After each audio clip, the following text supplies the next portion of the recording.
let's say they get into verbally abusive relationships or physically abusive, a lot of the times you can track that back to something, because you just don't hop in these relationships and like, oh, this is comfortable. And there are other things that can happen too over time, like your attachment changes.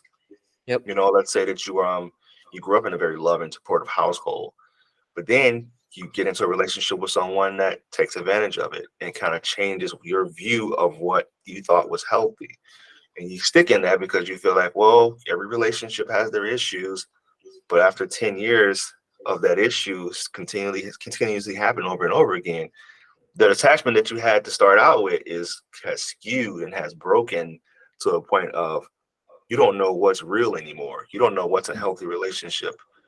You may have friends and family that are all getting married and all look like they have very healthy relationships, but for you, you're like, we're going to get there one day. Especially if that person's constantly promising it.